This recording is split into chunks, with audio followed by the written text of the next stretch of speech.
Here we are again, ladies and gentlemen. It's Tuesday today. Look, I have long sleeves on. Yeah. It's cold and oh my god, the microphone fainted. Yeah. It's in the way. I don't know what the hell happened with that. Oh, man. You alright? And my nose is raw. All this cold weather's getting me when I'm asleep. Waking up, it feels like my nose is just like got sandpaper in it. Meanwhile, people in like the northern half of the country are being like, man, quit your whining. I know. All it takes is like 50 or 60 degree weather and it just feels dry as shit. I think it's like, when I went out for my walk this morning at 7, it was 41, it said on my phone. And I think it's 56 now. Like, I think that's what my laptop just said before I started it. We're so used to, like, very intense 100% humidity that when it gets cold and starts drying out, like, all our fucking skin fucking starts cracking everywhere.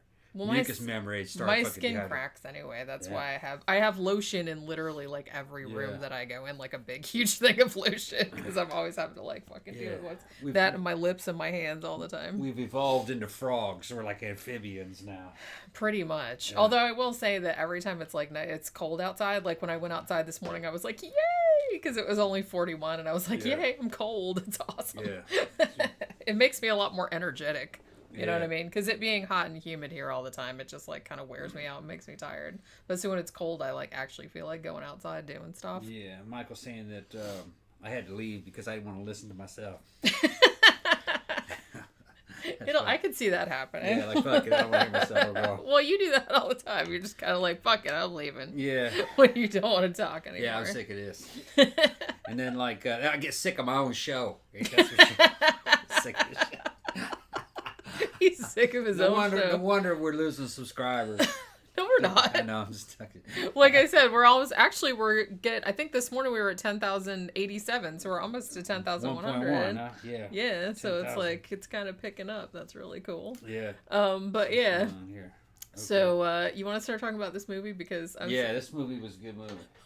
I'm so excited about this movie. This is a fake giallo movie. I did not know that I needed this movie in my life until I saw this movie. As soon as I started watching this movie, as soon as it started to fucking do its thing, it's kind of taking me back to as a kid, watching Cinemax and HBO when they had giallo movies on a lot, you know what I mean? And fucking all the fucking giallo fucking gags, this thing did it. And you're like, yep, that's it. It's like the pinnacle, all the giallo movies that you remember, all just in one movie. And it didn't make sense. The movie didn't really make sense. It kind of made sense, but... Sort of, but not really. Yeah, so this movie, it's crazy because this came out way back in 2014. And for some reason, I didn't hear of it back then, even though a couple years ago, I was looking for, to see if, like, people had made modern giallos. Because I know some people did, like, Barbarian Sound Studio is probably the best known one, which came out a couple years back. But that's more a serious movie that is set during that time. Like, it's set in the 70s, like in the Italian film industry, and it's done in that style.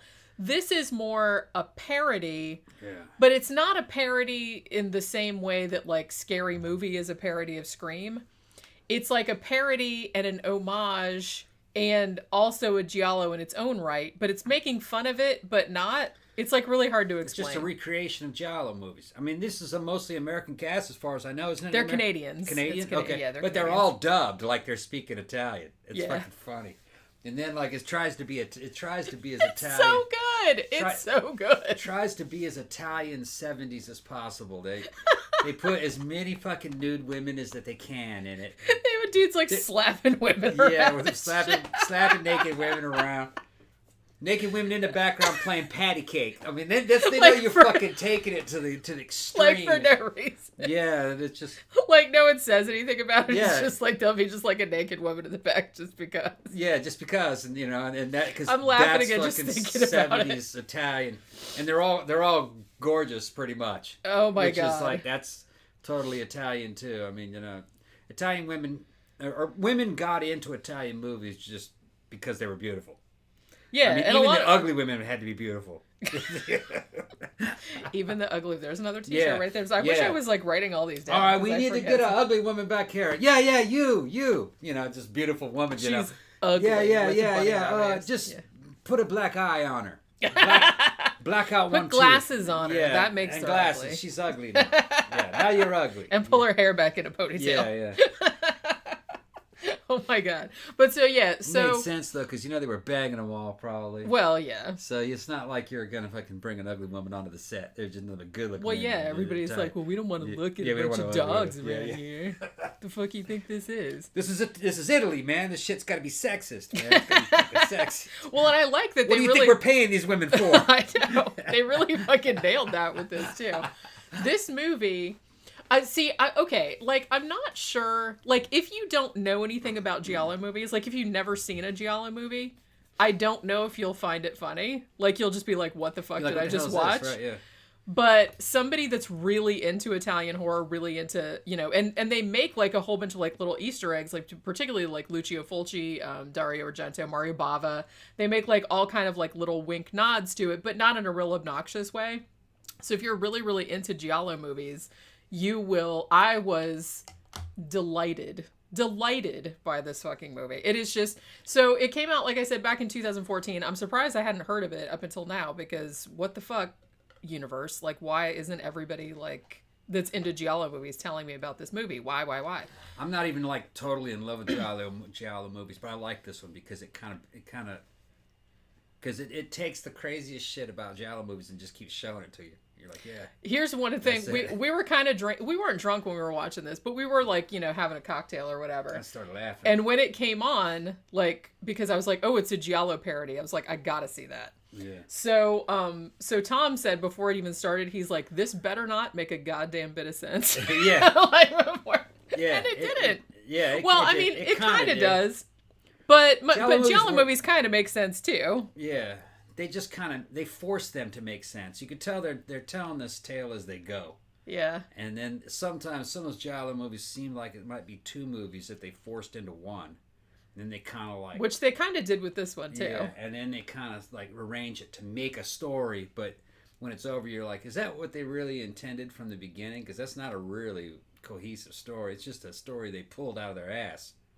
But that's the way it always seemed to me. I think they just kind of make them up as they go along. Or, like I mentioned before, I think that it's more a case of... we have, like, X amount of, like, cool-looking scenes or cool-looking gore gags that we want to do, and we just need something to, like, kind of string them together so it sort of seems like it's a narrative. They were doing Lucio Fulci stuff, you know what I mean, homages, with, like, the knife coming down and almost hitting the girl's eye. Yeah. You weren't sure if it's going to hit or not. My favorite Lucio Fulci homage in this was, one, the tarantulas attacking the person randomly in the library, which I thought was very funny. That's, like, some shit they would do. One of the women that gets attacked, but she doesn't get killed, and then she gets hysterical blindness and her eyes go white, and then in the next scene she suddenly inexplicably has a German Shepherd, just like Emily in the Beyond. And I was like, oh my god, you gotta be fucking kidding me. And didn't he somehow, he was making a film or he was looking at film and then got attacked by a tarantula, and later on he researches tarantulas in film or something something like that, to help him find a fucking a clue to some case he was doing. And I was like, yeah, that's like some fucking crazy shit the Italians would do back in the 70s. It's just, oh my god, it's so funny. He's looking for some film, sees a spider get on the film. Didn't it burn up? Yeah, I think, wait. The film got destroyed, it burned, the film and then got burned somehow up. It clicked into his mind that researching the terms spiders in film will find... It only makes sense in Italy, in Italian film. Yeah, like I said, basically what the plot of this movie is, and if you go to the Wikipedia page and read the plot, you'll just be like... You're like, what? What? But yeah, so it's set up like a giallo in the sense that there's a bunch of murders going on, like somebody's, like all these people around this, film studio are getting murdered, and the main suspect is the editor, whose name is Ray, I think Ray Ciso or something like that. I thought it was funny because the character's name of the editor in the movie was the name of the real editor of this movie. So, like, because I saw it in the credits and I'm like, oh, I see what you did there, maybe. But, so he was like some big deal, like, editor back in the day, like, but he was working on a project for this, like, really, like, fancy Italian director who was making the world's longest movie. Yeah. And I guess he, like, went crazy, and didn't he, like, killed his assistant, and then he got his fingers cut off. Yeah, that's right. And then he was in the paper cutter. He cut his own fingers off, like in the film cutter, the paper cutter. And then like he was institutionalized, and so now he has like wooden fingers, like it's this kind of thing that like snaps over his hand. I was like, oh, that's very giallo-esque, like somebody having like some weird kind of some not necessarily like a weird like a weird kind of prosthetic or some weird kind of something, like some kind of deformity or something like that. And it's weird too, because it almost, at the end of it almost goes into like a Lovecraftian kind of direction. I don't remember that. Which some giallo movies did. Like some of them had kind of supernatural shit about them. But not usually, but some of them did have supernatural aspects. This one basically goes into like a dimensional rift type of thing, like toward the end. Yeah. But I guess. I don't remember much it did, yeah. It started to get kind of twisted. I mean, it just had fucking funny Italian tropes, man. Like, dude is trying to be cool as shit, watching a screening of his own movie, and this hot actress is trying to like make out with him, and she's damn half nude and everything, and he's like, no, stop, no, you're ruining the movie. And he's watching himself in an Italian action flick. Yeah. That was a fucking weird scene, and he's just running around shooting in random places, and you just got to see it. It's just, there's just something about it. Like I said, I mean, like throwing the woman off him. Get off me. That kind of shit, It's just... And like I said, they shot it. It's exactly, it's exactly right. Like what you would see. It's exactly right. And they're all dubbed. Yeah, and it's like, even though, like I said, this is Canadian, like I looked it up, I'm like, okay, like I need to like find out who the fuck made this movie, because that's fucking hilarious. So it's this Canadian filmmaking collective. They're from Manitoba, for Christ's sake, which like a lot of Canadian filmmakers are not from there, but Manitoba. So they've made a couple other movies previously. They do like kind of homemade like indie movies. They made one called Father's Day. They made one called Manborg, which I think was put out by Troma, of all things, which I haven't seen. But apparently the two guys that wrote and directed this, whose names are Adam Brooks and Matthew Kennedy, they were super, super into giallo movies because they fucking nailed it. I mean, we were just dying. I was dying with laughter, like watching this movie. Although, like I said, if you are not really into Italian horror, you probably, I don't know, you might still think it's funny. Yeah, you would.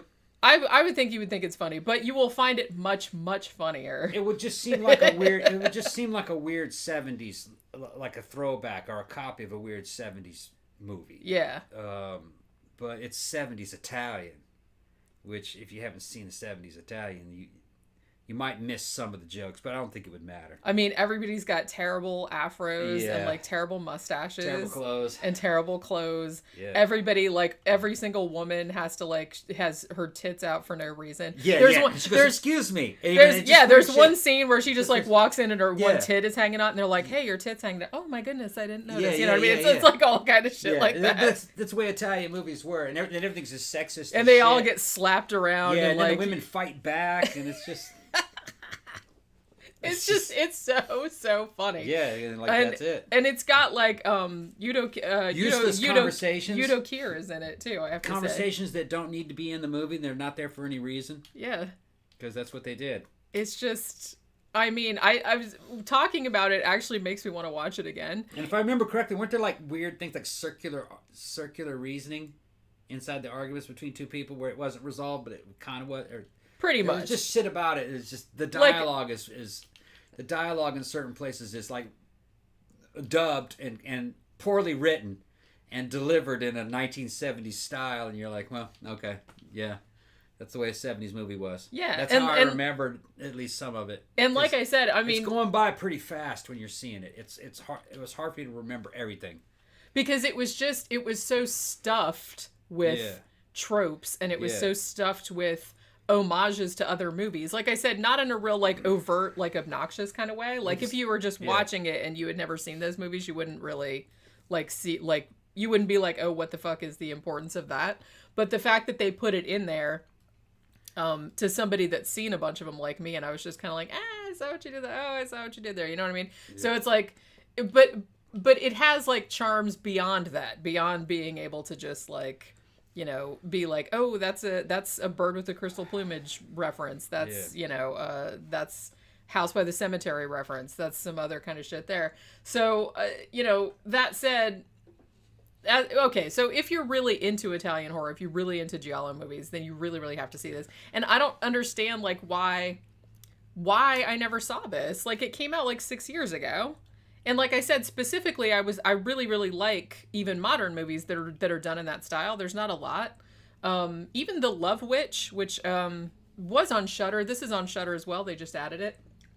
The Love Witch is actually, it's not, I wouldn't call that a giallo movie, but that's, the look of it kind of looks like a giallo movie, because she was trying to make a movie that looked like those old, like, Technicolor movies from the 60s. That was kind of more like a supernatural, like a witchy, culty type of movie, but it had some giallo kind of aspects to it, like just in how it looked. Even though that was supposed to be set in the modern day, but then it was like really anachronistic. Like she had like really old cars and like old phones and stuff like that, but everybody else had modern shit. Somebody says it's on Tubi also. Oh, is it? Yeah. Oh, okay. And somebody said, yeah, Love Witch is on, it's also on Amazon Prime. Yeah. Yeah, because I'm pretty sure I saw it on Shudder, but I don't know if it's still there anymore. But this, they just added it. Because like I said, the other day, they just added like a shit ton of actual giallo movies. They put like 7 or 8 like Mario Bava movies. They put fucking Case of the Bloody Iris. They put like a whole bunch of kind of like lesser known ones, which I thought was really cool. So the fact that they put this one up there, I was like, man, I gotta see this shit. And it's just like, it was good. Like I said, I want to watch it again. It was just, I found it like really, really funny. But like I said, if you don't know anything about giallo movies or care about Italian horror or anything, it's probably, you might still find it funny, but I think get a lot of it, you wouldn't get a lot of it. And I think it's like much, much funnier. Like it's a much richer experience if you do like know that. And like I said, don't pay attention to the plot. Don't pay attention, because it deliberately is super, super convoluted and doesn't make it all that much sense. But they did like really good gore effects. It's like just it's just so, so funny. It's like they really fucking nailed the shit. And yeah, so I really, really recommend that one.